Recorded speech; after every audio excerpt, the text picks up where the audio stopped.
All right, thank you for the gifts, and thank you for inviting me. I think that's the second time I'm giving a talk at the Hong Kong Wetland Park, and every single time it's a great pleasure and honor to be here. So I've been studying insects for well, 20 years or so now, but I've really been passionate about insects since I'm a little child. So I see many in the room here today, and I hope maybe in 20 years' time they might be here standing and giving talks as well. So it's great to be potentially a source of inspiration for some of them.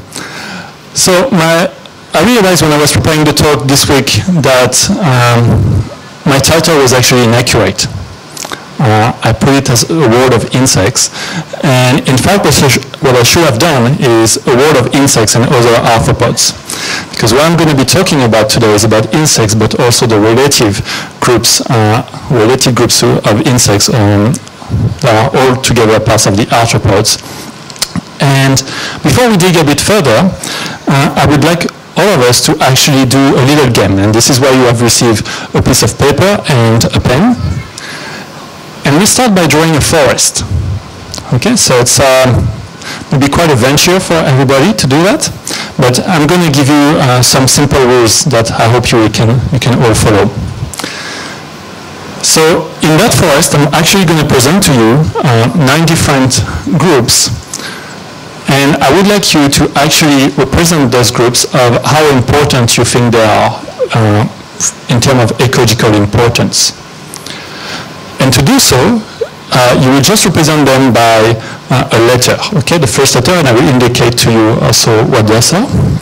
And the letter will be pretty large if you think that this group is important, or actually the letter can be quite small if you think they might not be so important, okay? So now here are the 9 groups that you have. So please just write the first letter. So B for birds, E for earthworm, F for frogs, G for fungi. Sorry, there was 2 Fs, so I had to cut one of them, split them. M for mammals, I for insects, P for plants, R for reptiles, and S for spiders and other arachnids. Okay, so please take maybe 30 seconds or so to actually write those letters. And if you don't mind, I'd like to get those papers after we have finished the talk, so you can just maybe leave them at the entrance. And I would just like you to indicate your age, maybe on the corner. You can do it anonymously. You don't have to actually say your name, but just put your age, and maybe if you're male or female, okay, N or F in the corner, that'd be great. Okay, so everybody is comfortable with the rules here, so if you think a group is important, you actually write a big letter. If you think it's not so important, you write a small letter. And for those 9 different groups here, so birds, earthworm, frogs, fungi, mammals, insects, plants, reptiles, and spiders and relatives. What's the meaning of spider? Spiders and other related to spiders. So basically, it could be mites, scorpions, pseudoscorpions. Some of the groups you might not know yet, but you will know them a little bit later. But spiders is a good start, I would say.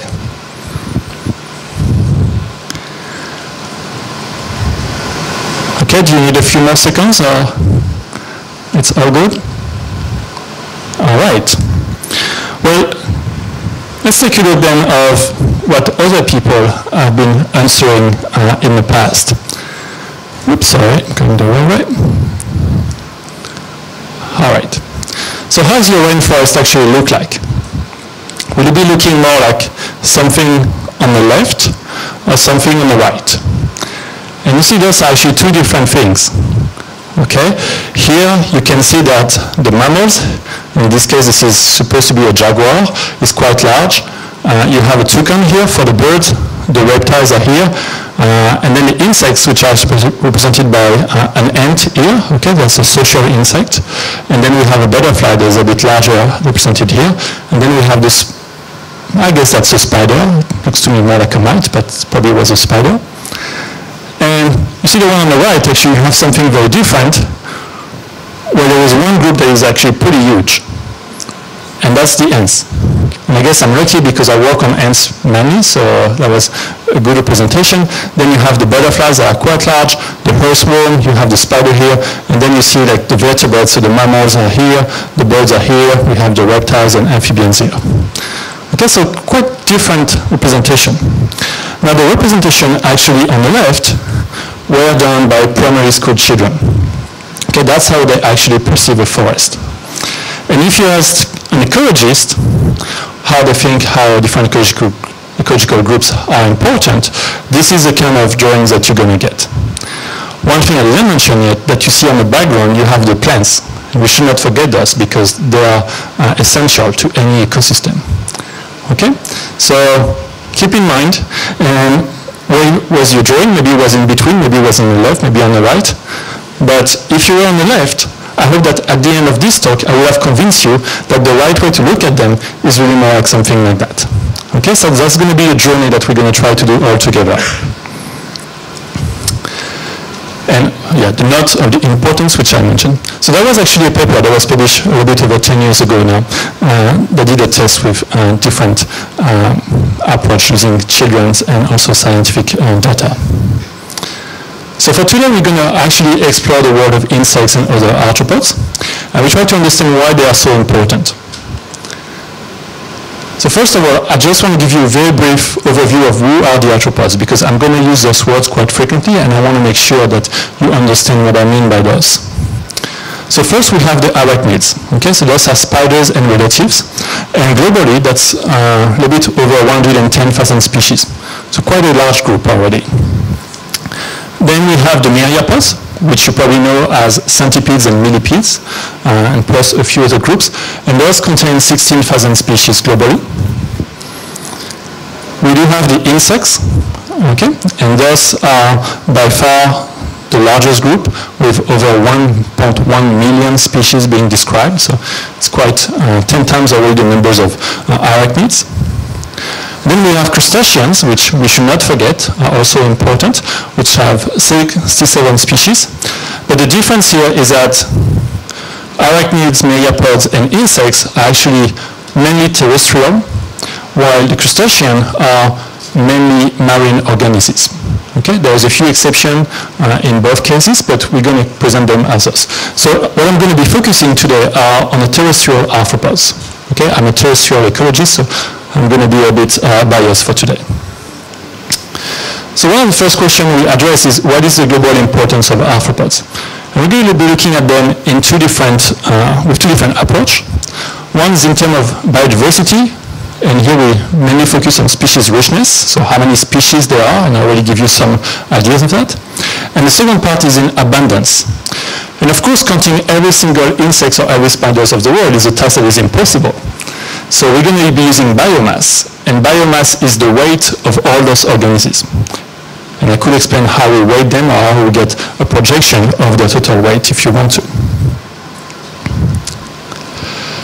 So for my work, I actually work a lot on distribution of species globally, as well as locally, and I like to do maps.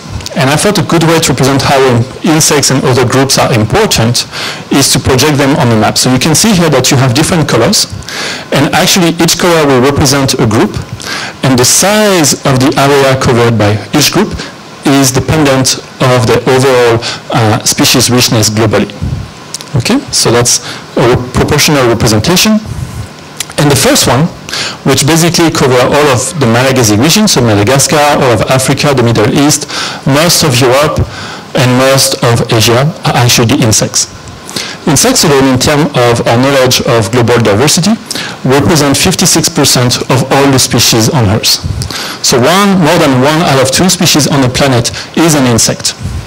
So you see that they're basically like overwhelming in comparison of any other group. Now, if we had the few other arthropod groups, which I introduced earlier too, so the arachnids, which would be covering all of Australia and also part of Indonesia with Java and the Sunda Islands.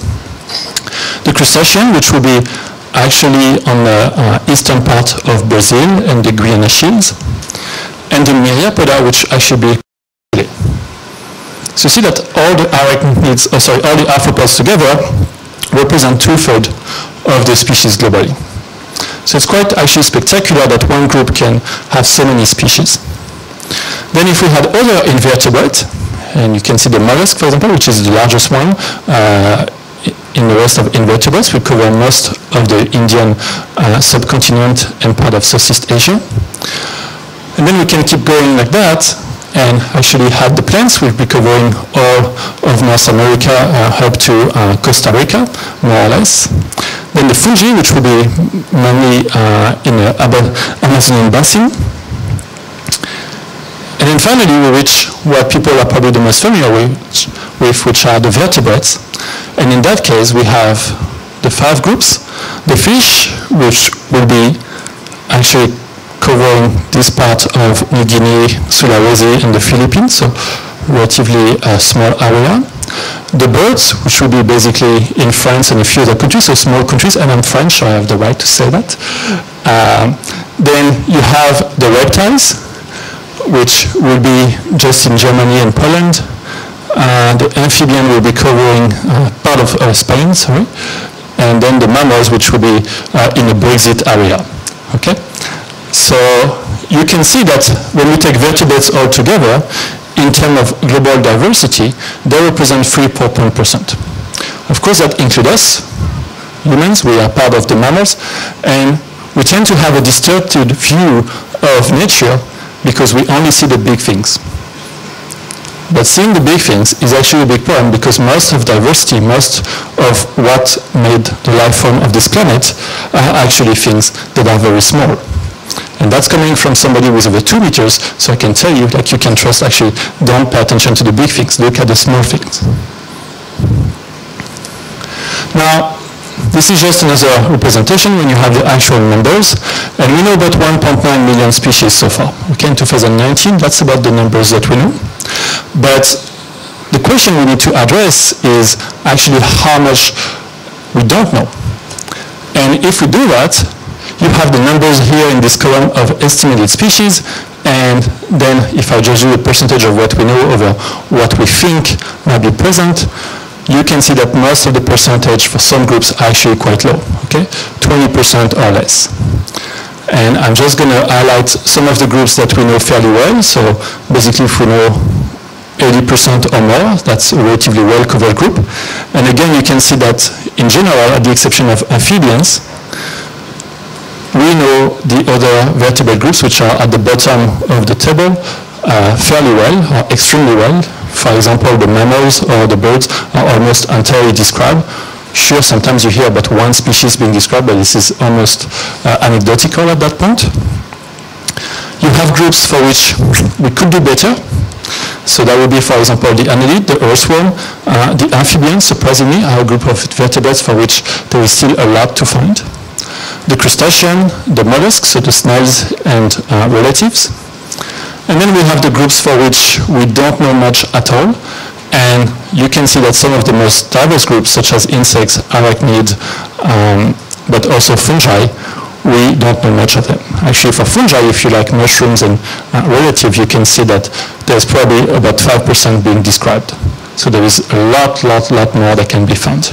If you look at insects and arachnids, it's about 20% that we know. Could be a bit more, could be a bit less, but just give you an order of idea of how much we don't know. And so here are the 3 groups I'll be focusing today, so which range from 12 to 20%. And so when we have the question of how much of life is unknown, really the question we should be addressing is how much of insects we don't know, because they are the ones driving the pattern. And so 80% of insect diversity is thought to be unknown. That means 80% of the species on the planet are unknown when you do the sum of all of those. Now to maybe make a clear example that you can see how diverse those are.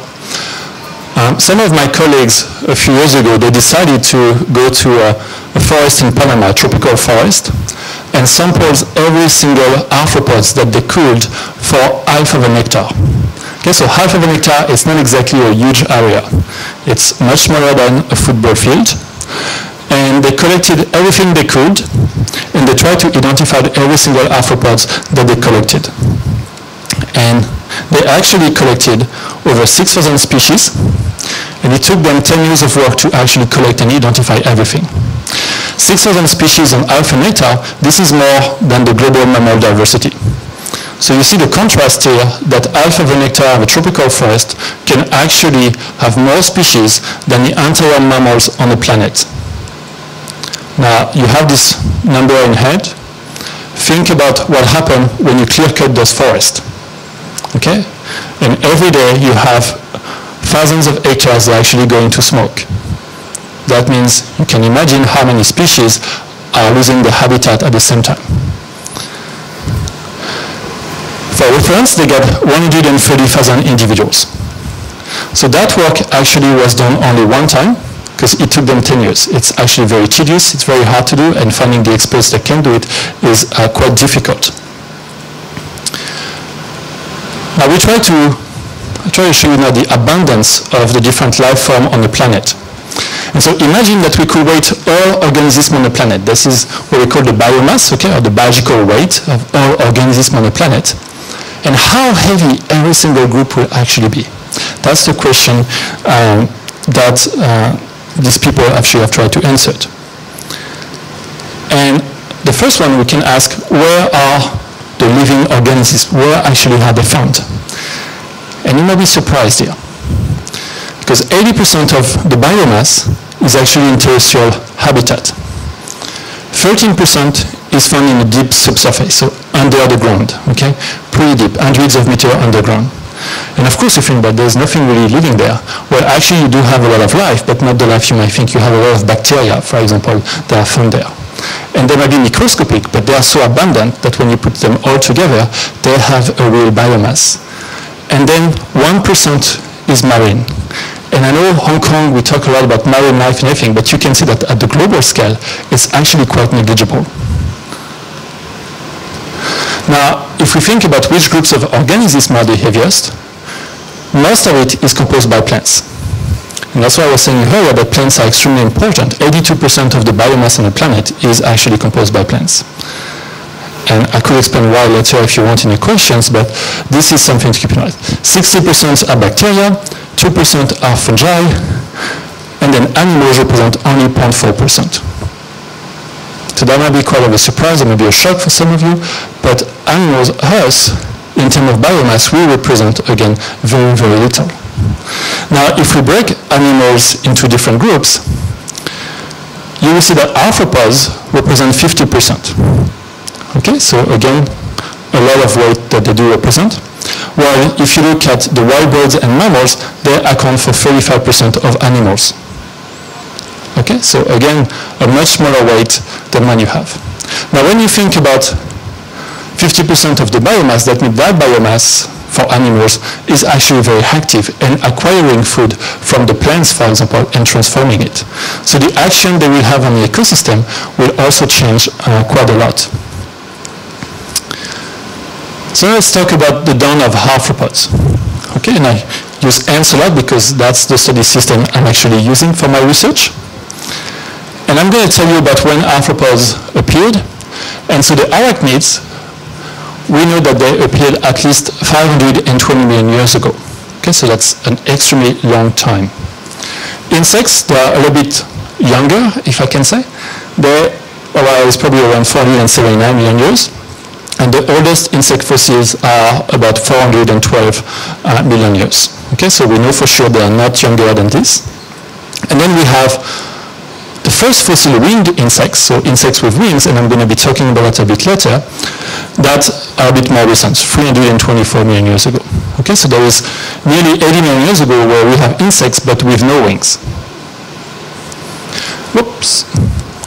Now, just to give you some referential to what we know, the first mammals, they actually appear around 200 million years ago, so half the age of the insects. And the first humans, or humanoids, are about 6 million years old. Okay, so you see the difference again in terms of time scale. Now the age of flight, so this is something very important. In arthropods, the only ones that can fly belong to insects. Okay? Spiders do not fly. Pseudoscorpions, mice, they do not fly. Myriapods, millipedes, centipedes, they do not fly. Okay? The only one that can do that are actually insects. And those insects that can fly are called pterygota. Okay? That simply means with wings. And they compose actually 99% of the insects. So the evolution of flight in insects is a key element to explain their evolutionary success, why they are so diverse. And that, of course, allows them to do a lot of things that they could not before, in terms of dispersal, in terms of finding mates, in terms of maybe colonizing new habitat, new island, new continents, finding food, etc., etc. So that's really important for insects. Just again to give you a reference, insects start flying 170 million, 250 million, and 350 million years before pterosaurs, birds, and bats, respectively. Okay? So you can see that the flight in insects is quite old and much more recent in pterosaurs for some dinosaur group, birds, which are also remnants of dinosaurs, and for bats, which are the first mammals to fly. Okay? So you can see the difference here in terms of age. So that means, in that case, that insects actually for nearly 200 million, they were the only one flying. Okay? They were the master of the sky. And then they start getting competitors or predators with them. So, okay, I give you some of the big picture. Let now me introduce what are the main groups of arthropods. So if you go in nature, maybe you will be looking for them, knowing, oh, that's interesting, I never thought about those this way. So in arachnids, I'm not presenting all of them because I don't want to bore you with too many details, but I introduce the main group. So we have amblypygi, which are pretty scary looking, and I'm going to come to that in a second. We have the acari, the mites. Okay, there are probably have like thousands in that carpet here. Same for your feet. Don't be scared. It's completely fine, but they are all around us basically. So the scorpions, which I love them. They are tiny creatures. They look pretty fierce, okay, like a scorpion, but they have no tail. Okay, compared to the scorpion, you can see, which has actually a tail called a telson, which can sting. The pseudoscorpions are completely harmless, and they are just a few meters long, 2-3 meters long. They are very common if you go collect any leaf litter and look inside. You will find them within 5-10 minutes of looking. They are great, great creatures. Opilionids, also known as that you can find. The spiders, Arachnids. So this is a celticid here with beautiful eyes, quite cute actually. And then the scorpions, for which we have, I think, one species in Hong Kong, but they are quite small. Some can be much larger, like this one. Now this one on the top, oops, I'm just going to show you first the diversity. The amblypygi are the least diverse, 170 species. If you see one in Hong Kong, please let me know. Okay? Because right now the only record I have is from a bar in Central. Okay, and I'm not sure if it's a joke or not. Not a joke to me, but a joke to the person who had it. Okay, somebody found an amblypygi like that. It could be just a pet that escaped. Acari, if you find some, don't tell me. They are everywhere. I don't need to know. Okay. The pseudoscorpion, 3,500 species. The opilion, 6,500 species, and the Arachnids spiders, 45,000 species, scorpions, 2,000 species. Of course, that is what we know. If we extrapolate to what we don't know, then you will have many, many more, especially for the acari right here. Now, I told you those are actually quite scary, but you have no reason to be scared of. Contrary to Ron Weasley, if you watch Harry Potter, I'm teaching entomology. If you have took my class, you would have never had that face. You would be like, yeah, it's so cool. Because they are completely harmless to us. Okay. Actually, I was in Vietnam recently with some of my students. We found some, we actually put them on a face to picture, goof around a bit, but they are actually completely safe. So if you see them, just look at them. They are beautiful creatures. Now the myriapod and the centipedes, the Chilopoda, 3,100 species, those you don't want to touch them. Okay? They can bite, and it's actually very painful, especially for the large Scolopendra. That you don't want to try. It's not a good thing to do. And the millipedes, which are mostly detritivores, 8,000 species. Again, both are highly underestimated. So you can see those fangs here in the centipedes. That's actually what they bite with. They don't sting, they bite, really. And then you have other groups that you probably never heard about, Symphala and Pauropoda, which are very hard to find because they are very small and live in very peculiar habitat, moist habitat in the leaf litter or within the decaying wood, etc. Oh, okay, it's back. Now we have the Hexapoda, okay? And those are not quite insects yet. They are directly related to insects. Actually, they are ancestral to insects, but they are not quite insects. And here we have the Columbola, which are also extremely abundant and extremely common. If you go anywhere and you take the leaf litter, for sure there's things you're going to find. There will be Acari and Columbola. Actually, if you take 1 meter square, which me and my students do quite often, we just collect like hundreds of them in 1 meter square. So very, very abundant groups. And some are pretty cute. Like this group, this family here called the Smaturidae, they actually look like Pokemon. So if you like Pokemon, you can actually join like science and kind of fun and describing them, maybe like giving some funny name, Pokemon names to us. They also have beautiful scales on their body. It looks like a mosaic almost, so it's quite a nice pattern. And they're completely harmless, so don't be afraid of them. They are very small, completely harmless to us. There is absolutely no danger. Then we have other groups of Diplora, Archaeognatha. Zygentoma, you might have those in your home. I have it in my apartment. My wife is not so happy about it, but I keep telling her there's no danger, so she's kind of cool with it. So those are the silverfish, that's how they're called. So not so diverse group, but also the kind of arthropods you can find if you really look for them. Unless you come to my place, they're actually quite easy to find. Now we have other insects I'm going to introduce, and directly I'm going to switch to the flying insects, the Pterygota. So you do have different groups here, the Ephemeroptera, the mayflies, which actually, as adults, have a very short lifespan. Okay, they just live for a few days, up to a few weeks maximum, and their life as adults is just for reproduction. Okay, so they will spend most of their life actually as larvae in the water, and then they're going to emerge from the water, fly, and basically mate, and then die. So it's kind of the sad life in a way, but that's the world cycle. Hemiptera, okay, so those are a quite diverse group. Orthoptera, that you probably know here at least, the crickets, the grasshopper, katydids, all of those, so important. Many of them are actually eating vegetables, so plants. The Odonata, which you have the dragonfly and the dampsflies. The Blattodea, I know that's probably a group that many of you cherish very much, so that's a cockroach basically. And the Montodea, which are the praying mantis. Some of them could be absolutely beautiful. I'm just showing you the diversity. So the most diverse one here is the Hemiptera, 45,000. And for the Blattodea, something that might surprise you is that termites are actually related to cockroach. Actually, termites are social cockroach. Okay, so they share some characteristic, in particular in their internal physiology, and they have bacteria in their gut system that allows them to process different type of food, and in particular wood, and also decaying matter. Okay, so that actually termites derive from the cockroach, and they become social due to certain constraint. And then if you look at the Ephemeroptera and the Odonata, and if you love macro picture, you can see they have beautiful eyes, beautiful patterns of colors, etc. Again, this is the kind of thing that with our eyes we are quite limited to observe naturally unless we have cameras or microscope.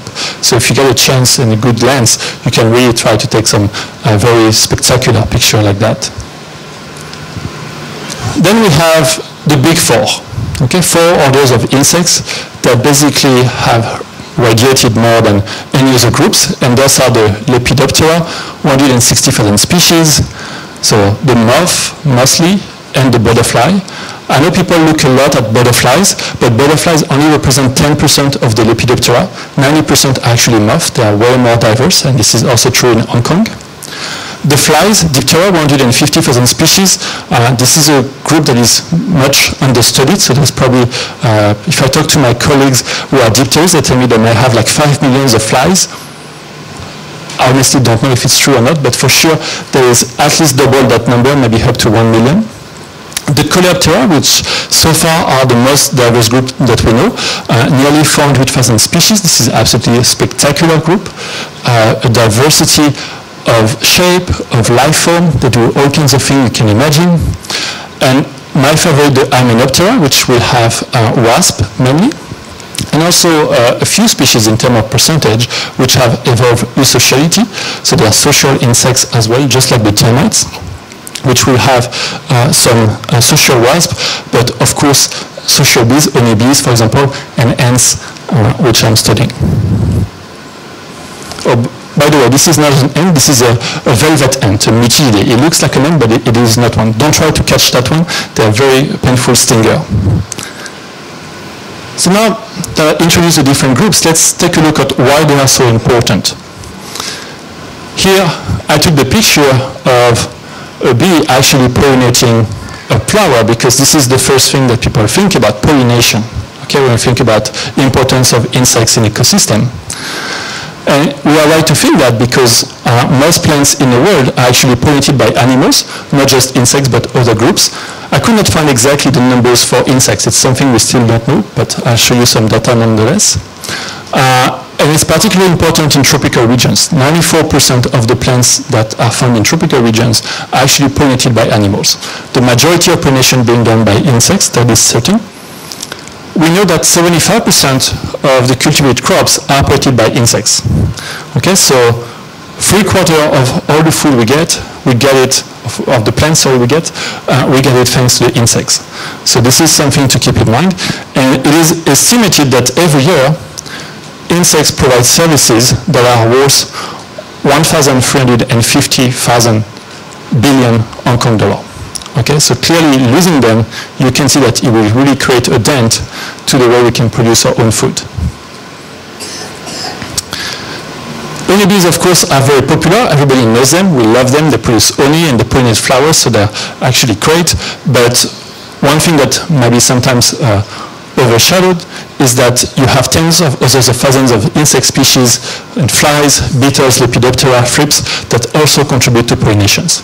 And those are also very important because they actually maintain diversity in our ecosystems. And so, for example, you have this beautiful flower here, Rafflesia, which is the largest flower in the world, that smells absolutely terrible. It smells like decaying flesh. Okay? And it smells like that because it's pollinated by flies. And flies are attracted by carrion, by decaying food. But those little flies that will come actually will be the one pollinating that flowers. Okay? So it's a beautiful flower, but it's not pollinated by a very beautiful insect. Okay? Flies actually do that. This one, which is an orchid species here, has a very long corolla. Okay, where at the very tip you have the nectar. And actually the insect that will be pollinating will be a moth, which has what we call a very long proboscis. If you prefer, it's a very long trunk.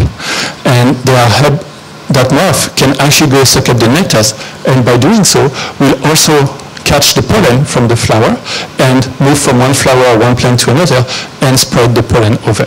Okay, so this is an example of coevolution between a plant and an insect to make sure that you have the right kind of partner and that partner is very loyal to you. Oops, sorry, wrong way. Here we have another group, the Anansi, which is actually studied by one of my colleagues, Professor Richard Sanders. And the great thing about that plant is that this part here is open, but when it's closed, actually the flower is able to produce heat. Okay? So the flower will actually go a few degrees above the air temperature. So if you imagine this is a tropical plant, you have an air temperature of about 30 degrees. That flower will go 36, 38 degrees. Okay, so flowers producing heat. And the goal for that is to attract beetles. Beetles are attracted by the heat, and the beetles will go inside. They will be captured for a few hours. The time for them to actually feed on the flowers, the nectar, and also get the pollen. And then the flowers will open again, the heat will disappear, and there is a female flower that will be waiting for that beetle, will start producing heat, so the beetles can go from one flower to another. So the plants are really engaging into strategies to attract the insects to come and really make sure that they are coming to the right time, to the right flowers. Okay? Here's another example. This is a family of tree called the Dipterocarpaceae. Those are mainly found in Asia, and actually they are the dominant trees in Asia, okay, in the tropical forest. They are very important. We don't have them anymore in Hong Kong. In the Miocene, so about 12 million years ago, we used to have them in Hong Kong. The climate has changed, so they disappeared. But for a long time, people were wondering who were the pollinators, what kind of organisms actually pollinate Dipterocarpaceae. And it turned out that thrips, which are very, very small insects, very abundant, are actually the one pollinating Dipterocarpaceae. But the problem with thrips is that actually they are not very good flyers. They can be very abundant, but they don't fly so much from one tree to another. Actually, they pretty much don't do it. So actually the ones that are also helping with the pollination are the predators of the thrips, which are small Hemiptera, and those will be eating thrips and moving from one tree or one flower to another. So because the trees are actually going into the flowers, they attract another insects by moving from one flower to another, eating the thrips, will actually collect the pollen and pollinate the flowers like that. So you can see that you have multiple partners that actually becomes involved in this kind of processes. The seed dispersal. So once you have a flower, you can have a fruit, and in that fruit you can have seeds, and that's what many plants rely on. And ants in particular are good seed dispersal. And they do so for over 13,000 species of plants globally. That's what we know. It's probably a bit more than that. And here you can see a few examples on the pictures. And the great thing with ants is that they provide all kinds of protection. They will actually protect the seeds against desiccation. So imagine you have a seed that falls on the floor and then is exposed to sun rays. The seeds might actually die pretty quickly because the temperature on the floor can go pretty high, 50, 60 degrees, and they will actually kill the seed. But if you have ants that are always patrolling the ground and capturing seeds, that seeds will not stay too long. Okay, so it will be protected and will be dispersed this way. Of course, there is the benefit of going away from the parent plant. So you are limiting competitions with your parents in that case. It's also a protection for fire. It's especially true for this kind of plant-seed interaction. And I took that picture in Australia, in Western Australia, where you have fire that is very common. And basically what happened is that the fire there are very fast. They're not super hot, but they are hot enough to actually kill the plants and kill the seeds. But these ants will actually bury the seeds underground in the nest, and by just being a few centimeters underground, the seed will be completely protected from the fire. Okay, so that's a big advantage for those seeds. In the same way, if you go underground, you are less conspicuous, and then you're less exposed to be eaten by other predators, like rodents, for example, or birds will be eating the seeds but not provide the dispersal services. And the great thing is that once you reach the nest of an ant, you are arriving in the best habitat you can imagine for a plant. Because what ants are doing is that they're not just collecting seeds, they are collecting a lot of other prey. Okay? And those prey, they eat some of it, but some will just be left here and actually kind of decaying. And you will have a lot of nutrients present in the soil within an ant nest. Actually, if you go and do measurements of the nutrients in an ant nest, you will see that within the nest, the nutrient content is very high, but if you just go a few centimeters away or even further than that, you will see that it's actually declining pretty quickly. So that young seed, when it will germinate, will directly have access to great food sources, available nutrients, but also humidity, because ants will also maintain pretty high humidity level into the nest. That's what they need for actually being happy and survive. So you can see all the benefits that come with this kind of interaction. So now how do plants actually attract the seeds? Well, all those plants here have developed this structure, that white structure or yellow here that you can see, or this one is a bit more dry and less available, which is called an eleosome. This is basically the equivalent of an handle that is full of lipids, okay? It's full of fat. And the ants love that.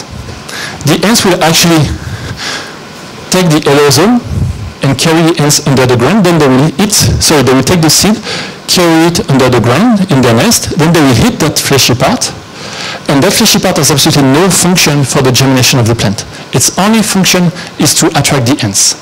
So the ants can actually disperse the seeds. So that's how you have this interaction that is working great between these two groups of organisms. Of course, when you talk about insects, a lot of people will think, oh, my gardens, my plants are being eaten by insects.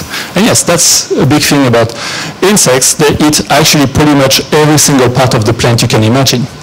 Different species will do that. Some will actually eat the leaves. Some will actually eat between the leaves, as are called the leaf miners. So you can see they make those beautiful galleries like that. So they are basically not eating the outer surface of the leaves, but just the inside part. Some will eat the bark. Some will also eat the flowers, some the fruits, the roots, anything you can think. Anything of a plant is basically eaten by insect groups. And some will be very specialized. You might think this is a big problem in nature. It's actually a major advantage in nature. Because in an ecosystem, if you remove the insects, the plants who are the best competitors will actually start dominating. And thus will exclude all the other plants. And basically not having the control from herbivorous species will turn forests with probably hundreds of thousands of species in tropical forest to probably just a few species. Okay, the dominant one. So having insectivorous species is very, very important to maintain diversity in an ecosystem. It's a bit different in agroecosystem, so in agriculture, because, well, humans are basically modify the landscape so only one species can grow at one place and in very high density. And that makes the plants very vulnerable, because if you have an outbreak of an insect, they can actually eat a lot of the plant material very quickly. And so this is a big issue, and I have to present you both sides of why insects are good, but also what some of the issues we might have with them. And in the US alone, it's estimated to cost $313 billion annually in agriculture. Okay, so of course, a lot of direct cost as the production being reduced, but also indirect costs of people using insecticide. And as you know, when you use more and more insecticide, you also have environmental problems that are associated with this. By using chemical, we actually pollute the environment, and we can harm ourselves or we can harm other organisms as well. So in one way, we have to deal with these issues, and maybe by using other production methods, they might actually limit the case where you have outbreaks such as those presented here. The case of the cricket are very interesting because these two here are actually the same species, okay, the locust. And depending of the climate that is occurring at the time that they are growing, that they are still juvenile before to become adults, they will turn into one way or another. And if they turn into the one on the right here, they will become major pests, okay? And the climate will actually modify the amount of food available when they are young, and if the food is limited, they will tend to be more concentrated, and they will actually have behavior where they are, I would say, less aggressive towards other peers, other individuals. And when this is happening, they can start forming major clouds and actually start flying further away. So the climate directly has an impact on the behavior and the physiology of these organisms as they grow older, and then on the consequence and damage that they may make a few months or a few weeks later. Now, to control herbivorous species, you have many groups of arthropods which actually are predators. Okay? And so some of them that are important are spiders, for example. And just last year there was a study that tried to estimate how much protein the spiders are eating annually. And they found out that actually spiders eat about 400 to 800 billion tons of meat every year. Of course, they don't eat cow, they eat like smaller things, smaller arthropods. But that's the equivalent of what humans are eating, the entire human population are eating every year. So you can imagine that there is another group that is eating at least as much as we do. Okay, so this is quite spectacular. So again, they are small, but they are abundant and they eat a lot. Other groups that are well-known as predators, the praying mantis, so also eating a beetle here. And that's actually great because they can be used in agriculture to actually prevent the outbreak of herbivorous insects. And so even if it's not done at the right scale, they still has an estimate that the predation of those herbivores in biological control are actually benefiting for 45 billion every year agriculture globally. Now there is one group that I'm particularly fond of. Those are the parasitoid. And it's surprising me because not so many people know about them, but they are absolutely fascinating. And so the parasitoid, they are, first of all, a very diverse group. We estimate about 240,000 species, so you can see that's a tremendous amount of species and diversity. But if you've seen the movie Alien, then you already know all about their ecology. If you've not seen the movie, I will explain to you. So this is the final results. And here what you can see on that caterpillar are actually the white cocoon are different larvae which are metamorphosing into the adult parasitoid, okay, the female. And here in that picture you have the larvae which are feeding directly on the body of the caterpillar, okay? So it actually starts by a female finding a potential prey. And many eat caterpillars, but they can eat actually all kinds of arthropods. And that female will actually insert its ovipositor, which is an organ to actually lay an egg. And that egg will be either inside the body or just outside, like you see on these two examples. And that egg will hatch, and you will have a larvae who will be actually feeding on the body tissue, on the body hemolymph, so which is the equivalent of blood for the arthropods. And we grow, and eventually lead to the death, most of the time, sometimes not, but most of the time, leads to the death of that caterpillar. Okay, so just like in the movie Alien. And the part I really love about it is that you have parasitoid of parasitoid. So you have a parasitoid that basically will look for this kind of either larvae or pupae here, and we insert the eggs inside the parasitoid. So the parasitoid will hit the other parasitoid. And you can see how diversity can kind of accumulate very quickly like that. Especially if I tell you that you can have parasitoid of parasitoid of parasitoid of parasitoid. Yeah, you can have up to 4 levels of parasitoidism. So that's quite absolutely amazing to see like how insects can be very specialized. And many species will be actually extremely specialized to eat only a little part of a plant, or if you're a predator, only a prey, or a parasitoid, only to find a parasitoid of a parasitoid of a parasitoid. Okay. Now, I tell you that plants are actually often attacked by herbivorous species. And we're going to do a bit of a role-playing activity here all together. So first, draw a forest. Now we're going to go at a much finer scale. I'm going to ask you just for 5 seconds, imagine that you are a plant. Okay, you are a tree growing, a young growing tree, a seedling. And so you have an existential questions because your resources that you are gaining from the environment are actually limited. So where are you investing those resources? Do you decide to actually invest them to grow, which obviously I've done when I was younger, or to be better protected against those potential herbivorous species? The problem is that if you are limited by competition, so you need to grow fast to have access to the canopy, because if you have access to the canopy, you have more sunlight. More sunlight means more photosynthesis, and then basically you can reproduce later on. For many species of trees, if they don't have sunlight, they might actually die by the competitors taking all the light for them. Okay, so that's one of the issues.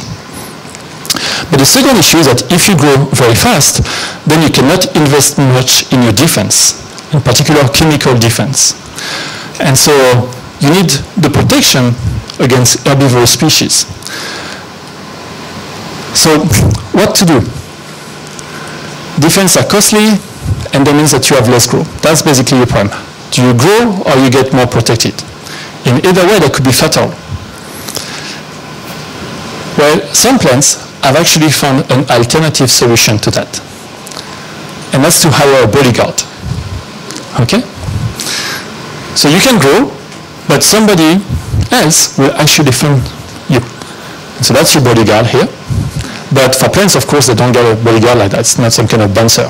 The bodyguard can be something like that, like some wasp, for example, they will be attracted thanks to the plant extrafloral nectaries.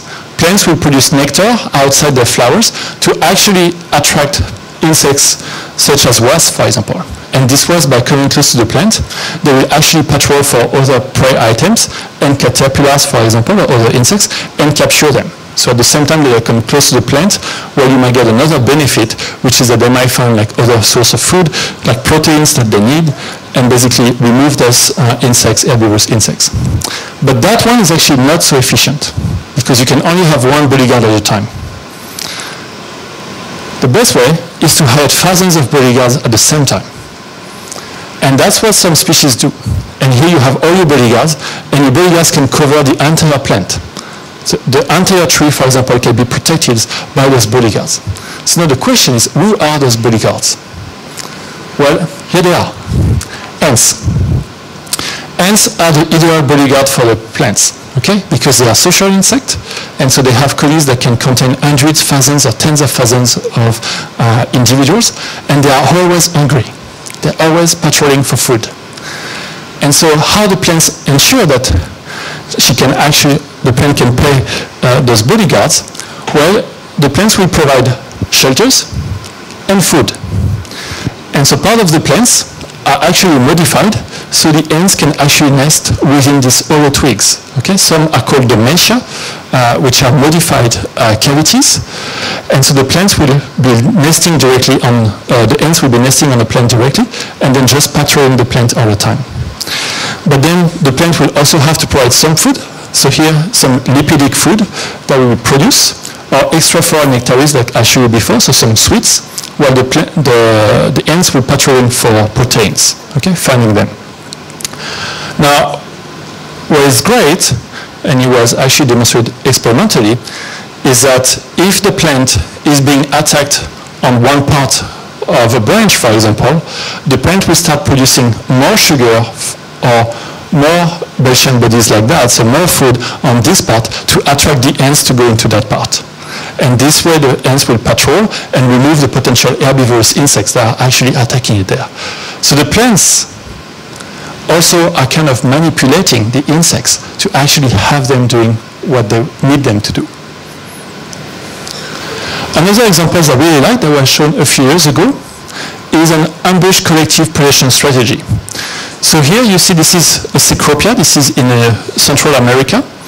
And you can see if you look at the leaves, you actually have ants that are on the underneath side of the leaves. And when a large insect actually come and land on the leaves, the ants will all come together and grab the large insect, sometimes thousands of times larger than any individual. And by doing that, they will actually protect the plants against the leaf, which their nest is in the trunk right here. You can see that kind of big part here. This is where the ant nest is located. And so again, you see if you look at the leaves of that Cecropia, there is no damage at all. Beautiful leaves, stay all protected thanks to the ants and their strategy like that. Now, what I like about that study was made by a European researcher. You can tell thanks to the cone they actually used, 10 cents of euro. That's a demonstration. And you can see the power actually of the ants, but also there is a real trick here, is that the leaves of the plant is modified to act like Velcro. So when an insect is actually dragged around, the plants has some kind of passive mechanism defense that will actually attach the item or the prey, okay, so it cannot get rid, and the ants will just devour the poor insect being captured. Sometimes ants go even further, where they will build some specific structure. So here you have the stem of a plant, and this kind of strange brownish structure with lots of holes, it looks like the lunar soil, is actually built by the ants. Okay, this is a kind of a tunnel that they build all around the plant.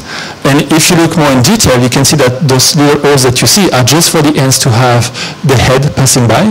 And when you have an insect laying on, they just grab it all together and basically like pull the insect so they can again eat it like that. So another great example of protection for the plants. But protecting your plants against herbivores is great, and I must mainly mention examples with against other arthropods, but it can go even further. So this is in Africa right now, you have an acacia tree which has those domatia, so this is where the ants will be nesting.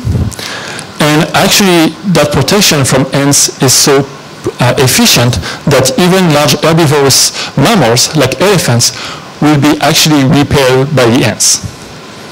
And you will think like, no, come on, wait a second. Ants cannot repel elephants. They are big, they have thick skin, there is nothing they can do. Well, think about that. If you had ants actually crawling all over your body, entering into your nose, into your mouth, start stinging you around your eyes, however big you are, you will just keep running away. And these acacia trees can really become dominant in the savanna thanks to the protection they are giving to the ants. If you artificially remove the ants, they will actually be eaten by mammals very quickly.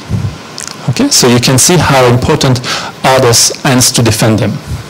And those are real ants, they are just a few millimeters long. Another example that is much more common here in Hong Kong are the river ants that we found here. And those are a great example because humans have been using them for over 2,000 years. So there was trade of river ant nests, that basically those ball of leaves that you can trade, and the farmers have been using them to actually put them in different orchards, and so to put a cashew, citrus, mango, orange, tamarind plantation. And those insects are great because they actually are quite aggressive. They are territorial, so they will really defend their territory, the trees that they are placed on, against any other arthropods, but also other ants. And they have a very good communication system. So if they found a prey item, they will communicate to recruit hundreds of workers and quickly capture this grasshopper here or other ant species. So they will be very efficient to actually protect the tree against any other herbivorous insects or arthropods. The nest looks a bit like that. This is a small one. You can actually find them in the Hong Kong Wetland Park. Just outside the building, there is a beautiful nest you can find. And we actually basically sew the leaves all together. But what is interesting is really the way they actually do it. And so to sew the leaves, of course, they have to bring the leaves together first. And to do that, they will form chains of workers. So they will basically like attach each other to one another. They will grab each other's body and they will make the chain like that, and they will pull the leaves until they come close together. Okay, so when the leaves are close together, other ants are actually coming, but they're not coming alone. Oops, here I can just see how the chains are coming all together to put the leaves. And then the ants that are coming, they're coming with larvae. Larvae of their own species, okay, the juvenile. And the larvae have something special, is that they can produce silk. And basically, the worker will use the larvae just like a silk tool. And it will just keep going back and forth, back and forth, back and forth between the two leaves, so the leaves actually stay attached together. And if you know silk, I'm sure you all touch it, it's actually very strong. So that can remain like that for months or years without being destroyed at all. Now, I have to make the joke that river ants have no problem with child labor. Okay, they're using their own children to actually make the nest. All right, so now what kind of other ecosystem services insects or arthropods are providing? So I talked about plants, but there is other aspects. One is decomposition. So when the leaf litter fall or the branches are falling, and you can imagine the case when we had the typhoon last year, you can think about the amount of wood that actually reached the ground. That wood, if it remains just on the ground, without insects, will actually decompose and have bacteria and actually provide a very bad soil, an anoxic soil, which will be very bad for the growth of other plants or other organisms. So insects such as termites, for example, are able to decompose 1/3 of the annual leaf litter. Other arthropods will also be engaged in doing that, but termites is a big one. And now for the next picture, I warn you, I hope your lunch has passed quite well already. But another group that is important are the ones that will be eating all the carrion, okay? All the dead animals and dead vertebrates in particular. And so those are eaten by insects. And this is other arthropods or insects, so you have beetles, ants, flies, that will be very important for that, can actually remove 75% of the resources very quickly. And this is important again because if you don't have this kind of organisms to decompose the dead matter, basically, or dead mammals in particular, that will really help for the spread of diseases and pathogens. If you think you have a lot of dead organisms on the floor who do not decompose or just decompose with bacteria, that will actually create a very unhealthy environment. So ants also are very good at scavenging and removing all kinds of dead prey, small or big. And one thing that scientific and police scientists in particular have been very interested in is to use insects in forensic entomology. Okay? So you can know exactly for how long a body has been decomposing just by looking at what insects are actually collected at the time you find the body. Because you have different communities, different groups of arthropods that will come. And so if you know the taxonomy, so the identification of the species, you can tell if the body has been here for a few hours or been dead for a few hours or weeks, days, weeks, months, etc. You can really reconstruct the entire story. So again, arthropods will limit the accumulation of dead organisms and limit the spread of disease and pathogen. This is very important. And it is also very important, like in terms of the excrement, okay, where all organisms have to expel some of the food they ingest or what is not digested. And so in particular, when we have massive agriculture, like with cows, for example, or other groups of large mammals, you have a lot of poo that is being produced. If you leave it on the floor, that will actually prevent the regrowth of plants, of many other creatures that live there that will not be able to survive. And so it is estimated that the services provided, like for dung beetles, for example, in the US, is up to 380 million every year. Actually, it is so important in some part of the world, in Australia, for instance, that dung beetles have been introduced to actually remove the poo produced by sheep. Okay, they had a lot of sheep, and then at some point they had a huge problem because there was no decomposition going on, so they had to introduce species to actually make sure that you have ecosystem processes that were actually functioning correctly. And so this also helped for the nutrient cycling, because you want to make sure that this food here that might be available for the plants can go underground and be dispersed into the ecosystem. And so again, you have different groups of organisms doing that, but I think some of the most striking are with social insects. So termites, you have some termite nests, the termitaries here, or ants. And so for instance, ants will actually move annually 2.84 kilos up to 13 tons of soil per hectare. Okay? And this is important because that means that naturally your soil will actually be having turnover. Okay? So the soil is deeper, can actually go back to the top, and those nutrients are made available for different species, and the one that might be actually more, or different parts of the soil that can be on the top can actually go deeper. Okay, so you have that turnover consistently.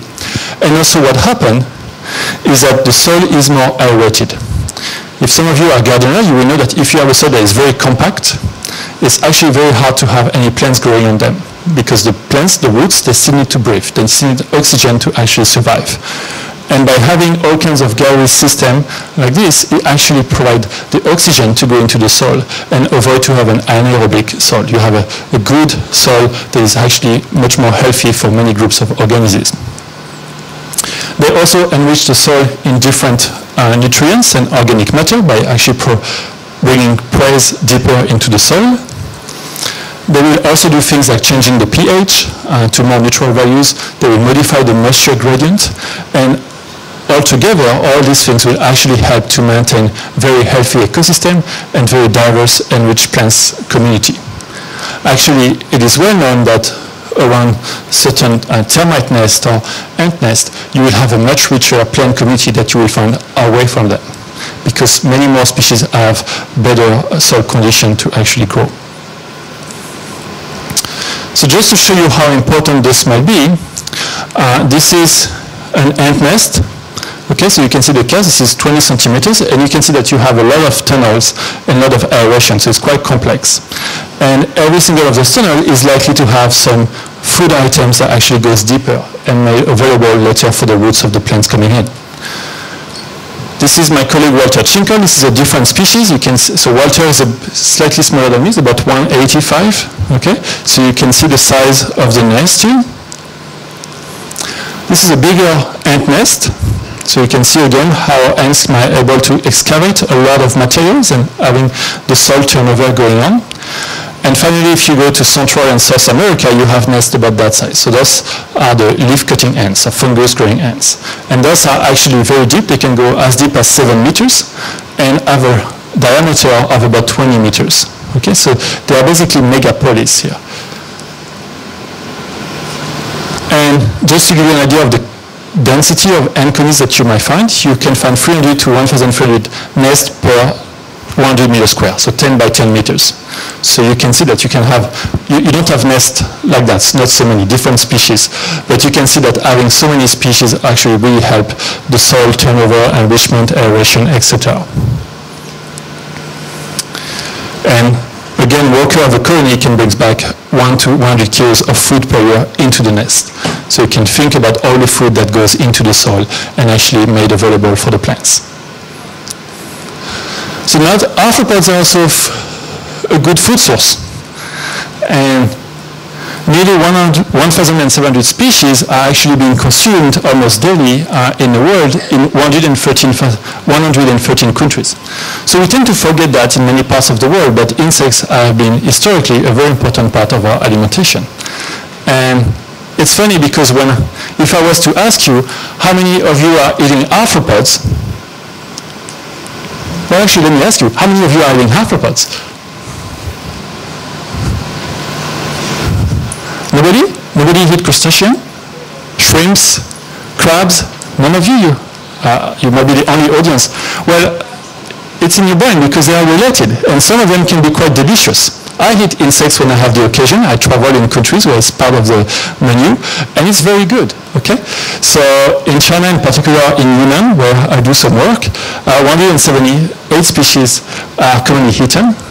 And again, I'm French, so you know, we love cuisine, we love good cuisine, and I do very much. So try. It just has to be well cooked, like everything else. But don't have an a priori.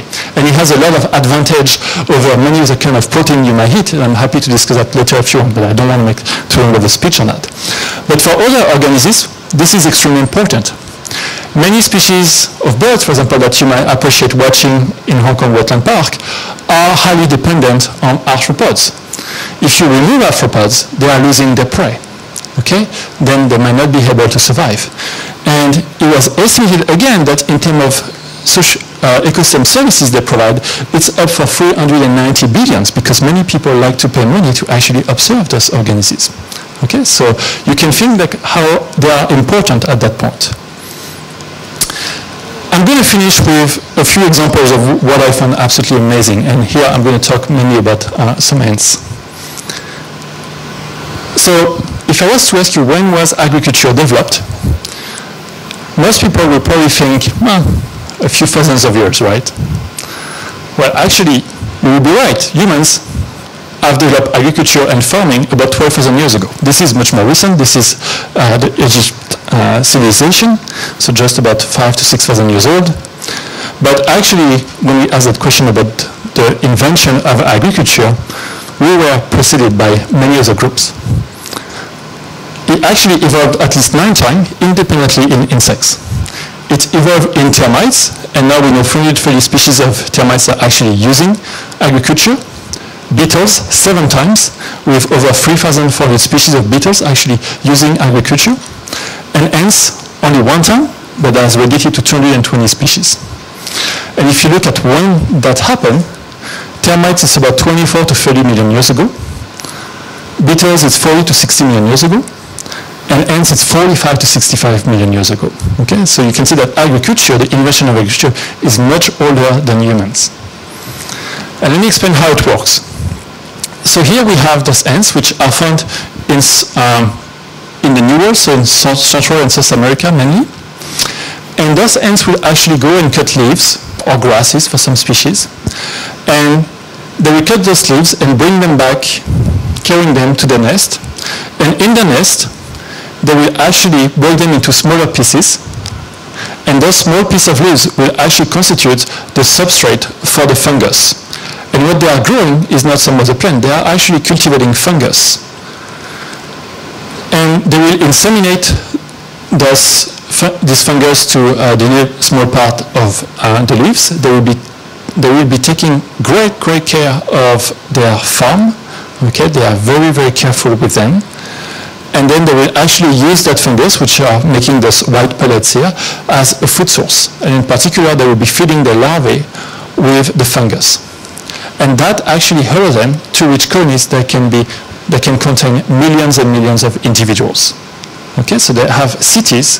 The large nest I show you earlier, the largest one, that one is a fungus-growing ants. The development of agriculture in insects gives them a considerable advantage, just like it did for humans.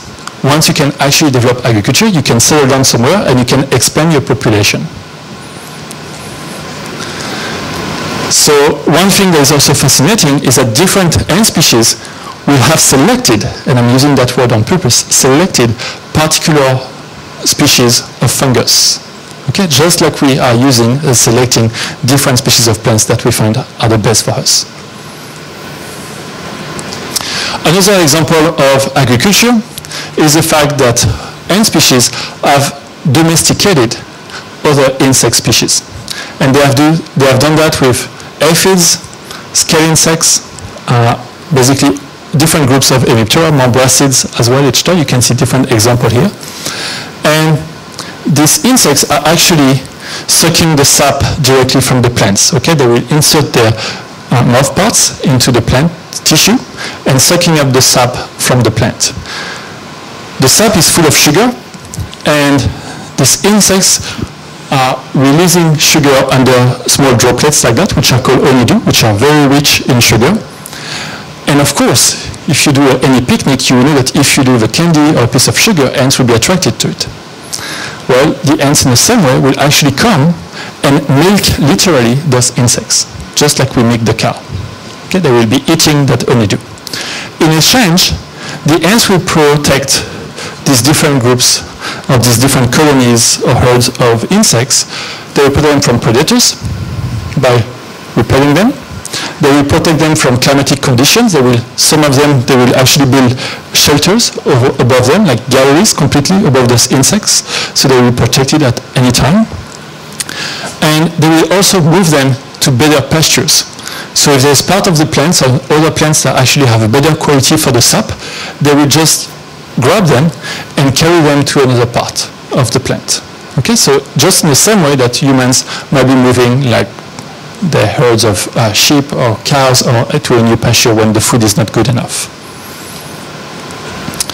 Now, I want to finish by saying that this is really a world of arthropods that is many. I provide to you just a very quick summary here today, but most of it is unknown. As I stated earlier, millions of species remain undescribed.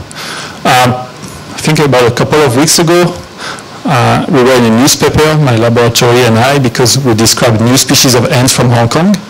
Okay, so we had 3 new species, one being called Sumigenis gnatistorisok. I could explain the name of the species if you're interested in him. Since then, I think 3 or 4 new other species of arthropods, 1 spider and I think 2 or 3 Kolyatura beetles have been described from Hong Kong. So you can see it's actually, a lot of them can be found. So if you want to describe new things, dive into the world of arthropods.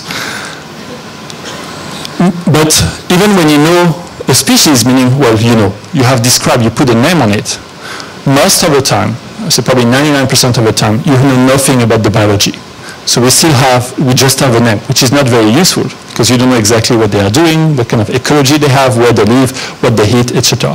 So there's still a lot of work to do about their biology, and find some fascinating examples like the one I presented to you today. And there's a problem because conservation are very poorly represented in arthropods are very poorly represented in conservation. And so this is a comparison based on the IUCN Red List. You can see that if 67% of the vertebrates have been assessed to know if they are threatened or non-threatened globally, it's only 2% for insects. It's actually much less if you are a fungus or a protist, but insects being the most diverse, you can see that we know very little about the status of the species. But what we do know, however, is that there's now several studies that came out just in the past few years that show that arthropods, or insects, are actually going through a massive population decline globally. Okay, we know it from temperate region, we know it from tropical region, and these numbers are actually up to 80%. Okay, so 80% of the population are actually declining in insects globally. This is much more than what we knew from vertebrates, and the condition of vertebrates is not really good already. So what I'll try to show you today is that the ecological success of arthropods is unique. And one thing to keep in mind is that it cannot be replaced. It took literally hundreds of millions of years for insects to diversify, or arthropods to diversify like it did today, to create this very specific interaction between plant species and arthropods. If we lose them, there is no way they can come back easily. Okay, that will take millions of years for that to happen. And we don't have that time, at least that's my opinion. Okay, so I'm just going to end up here. It's not exactly a positive message to conclude, but that's a reality, and that I want you to be aware also of that other side. So thank you.